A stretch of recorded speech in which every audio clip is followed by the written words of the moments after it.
ከተማሪዎቹ አንዱ በ12 ዓመት የተማርኩት ግራመር አንድ ደቂቃ ውስጥ ካስረዳኝ 100,000 ብር ሰጣለሁ ብሎ ቻሌንጅ አደረገኝ። ይኸውላችሁ ጀማሪዎች ከሆናችሁ ወደ ላይ፣ መካከለኛ ደረጃ ያላችሁ ሰዎች ቀረብ ነው።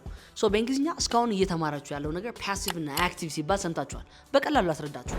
ይሄኛው ሶ እዚህ ጋር ምን ተፈጠረ? የሆነ ሰው መስኮቱ ሰበረው። ሶ አሁን ስንናገር ግን የሰበረው ሰው አናውቀው። ስለዚህ አያገባንም። ፎከስ ማድረግ ያለብን አክሽኑ ላይ ይሆናል ማለት ነው። ስለዚህ ይሄኛው someone broke the window ማን እንደሆነ ግን አናውቅም። አሁን ፎከስ የምናደርገው ድርጊቱ ላይ ነው። so we say the window was broken እንላለን ማለት ነው። so መስኮቱ ተሰብሮ ነበር፣ አለቀ። ስለዚህ ፓሲቭ ላይ ስታወሩ ስላረገው ሰው ሳይሆን ስለ ድርጊቱ ብቻ ተጨነቁ።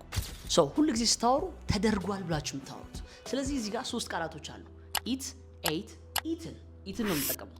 write, wrote, written እንጠቀማለን። third steal, stole, stolen ነው የምንጠቀመው ምክንያቱም ተደርጓል ብላችሁ ስለምታወሩ። አሁን 3 ሰከንድ አላችሁ። ኬኩ ተበልቶ ነበር። very good the cake was eaten። ሁለተኛው መጽሐፉ ተጽፎ ነበር። the book was written ሶስተኛው ብስክሌቱ ተሰርቆ ነበር።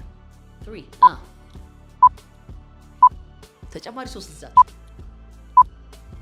very good the bike was stolen ትላላችሁ ማለት ነው። The book was written. Gina, how was I supposed to know the bike was stolen? እንደዚህ አይነት ለሰኖች ለማግኘት ቀጥታ ወደ ቴሌግራም ቻናላችን ትሄዱና እዚህ ጋር ባለው ዩዘር ኔም ገብታችሁ የዚህ ለሰን ሳመሪ ታገኛላችሁ።